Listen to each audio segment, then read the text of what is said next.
The Boer Wars. Imagine a war being waged not with soldiers and tanks, but with tusks, hooves, and unrelenting hunger.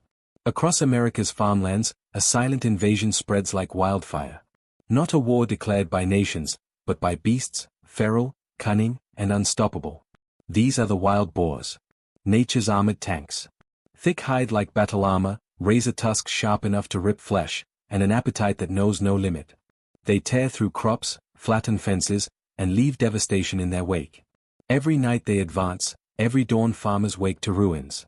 For the men and women who till America's breadbasket, this is not just a nuisance. It is war.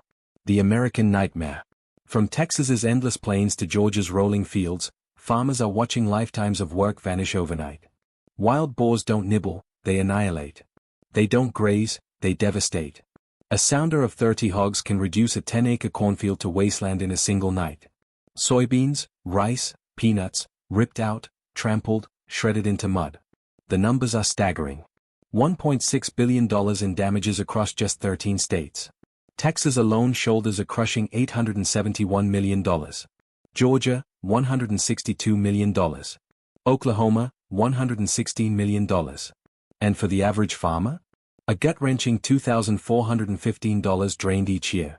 Enough to break families, shutter small farms, and erase generations of work. One farmer from East Texas put it plainly, it's not farming anymore. It's fighting. You plant, they come. You build, they break. It feels like you're under siege. Titan, the monster of Hill County. And in the midst of this chaos, legends are born. In Hill County, Texas, they whisper the name of one beast above all others, Titan. An 800-pound monster hog, its body built like a tank, its tusks like curved blades. Titan wasn't just another wild boar, he was a nightmare made flesh. Farmers told of fences snapping like twigs under his charge, of lawns shredded into mud, of vehicles swerving on dark highways to avoid his hulking shape. One night, a pickup truck swerved to dodge him, flipped, and left its passengers hospitalized. The county woke in fear. Titan had turned quiet suburbs into a war zone. For weeks, hunters stalked him by night. Rifle shots echoed across the hills. But Titan slipped away, smarter, bolder, learning from each attempt. To some, he was a ghost. To others, a demon. The question lingered, how do you stop a beast that seems unstoppable? The farmer's arsenal. In Texas, the fight is relentless.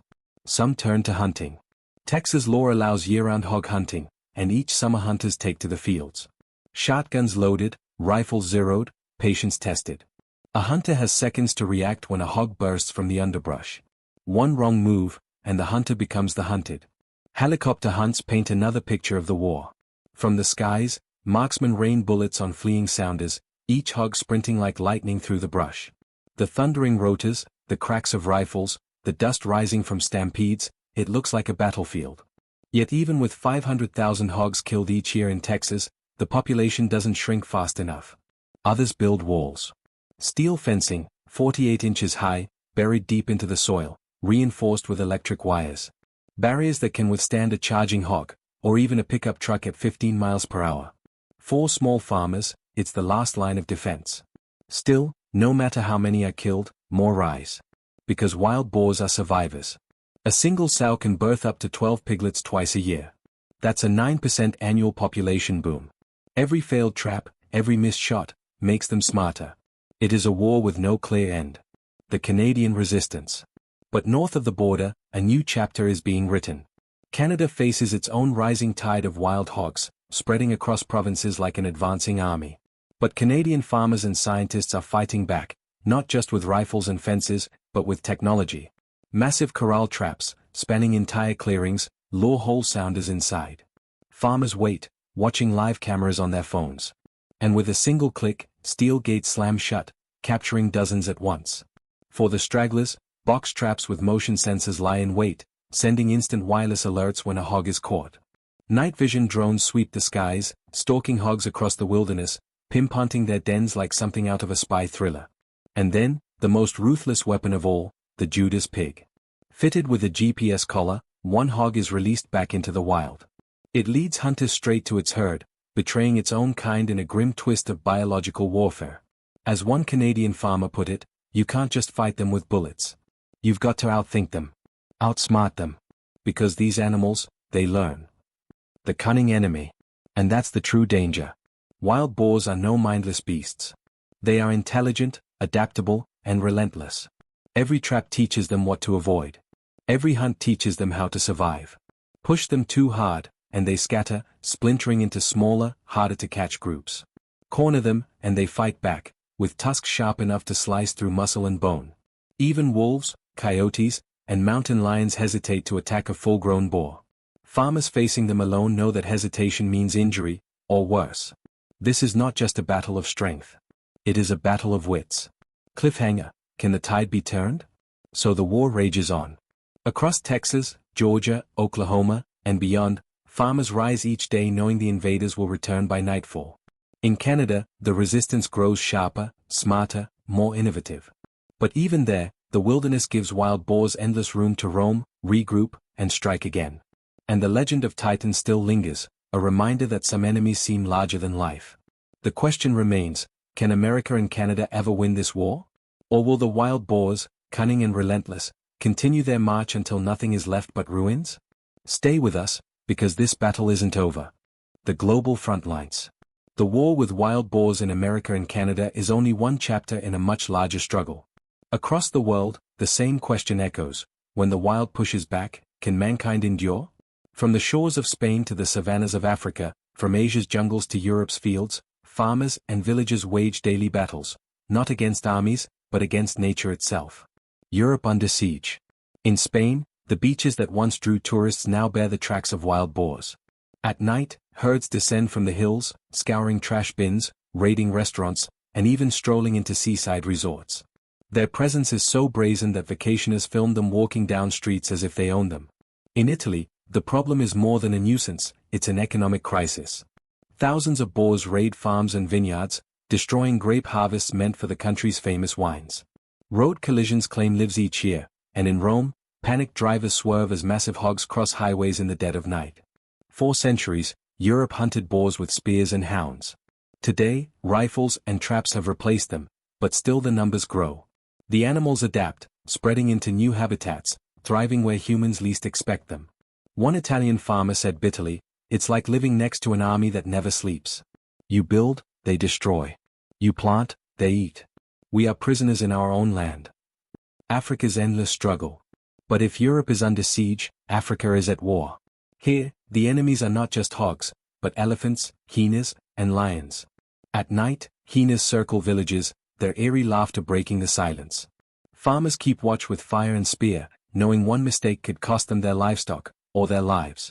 Elephants, majestic yet merciless, march through farmland like bulldozers. Entire harvests are trampled in minutes. Corn, bananas, cassava, all crushed beneath their colossal weight. For villagers, it's devastation on a biblical scale. One Tanzanian farmer recalls, "We spend a year growing food. In one night, the elephants take it all. Then our children go hungry." In Kenya, lions are both worshipped and feared.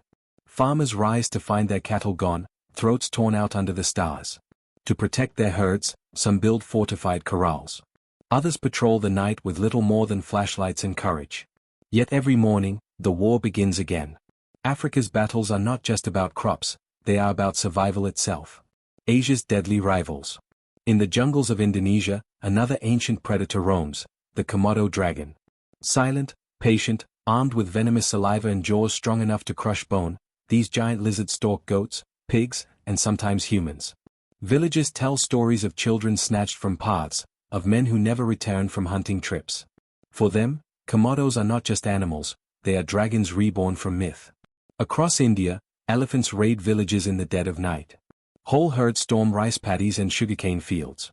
Farmers bang drums, light torches, even launch firecrackers into the dark to turn them back. But elephants rarely fear man. And when cornered, they kill without hesitation. Then there are the monkeys. In Delhi and other cities, gangs of rhesus macaques descend on rooftops, snatching food, raiding kitchens, and attacking the unwary. Farmers near forest edges lose crops not to pests, but to primates armed with cunning and opposable thumbs. One Indian villager put it simply, "We are not farming against nature. We are farming against armies." The American wilds beyond boars. Even in North America, boars are not the only enemy. Coyotes stalk sheep across the plains, slipping through fences, striking in silence. Mountain lions prowl the Rockies, their yellow eyes gleaming in the dark, forcing ranchers to guard their herds with dogs and rifles. And then there is the water. Rivers across the Midwest boil with invaders, Asian carp. These fish leap from the water in massive schools, sometimes crashing into boats, injuring fishermen. Native species are pushed aside, ecosystems collapse, and millions of dollars are lost. Even insects wage their wars. Swarms of locusts in Africa, armyworms in Asia, beetles in American forests, tiny creatures, yet their hunger leaves landscapes barren. Against them, no rifle or fence will do. The eternal battlefield. Everywhere, the story is the same. Farmers plant, animals raid. Humans defend, nature adapts. The weapons may differ, rifles in Texas, traps in Canada, torches in Africa, drones in Europe, but the war never ends. Because the enemy is not just the wild boar, the lion, or the elephant. The enemy is hunger itself. The eternal drive of beasts to survive, no matter the cost to man. And still, humanity fights. Not because it can always win, but because it must. To farm is to resist. To plant is to defy. To harvest is to hope. Closing, man versus nature. So the question remains, can we ever truly conquer nature's armies? Or are we destined to fight them forever, one field, one night, one season at a time? From Texas's titan to Africa's elephants, from Spain's boars to Indonesia's dragons, the war rages on. A battle older than history itself. A battle that defines what it means to be human. For in the end, our greatest enemy, and our greatest teacher, may always be the wild.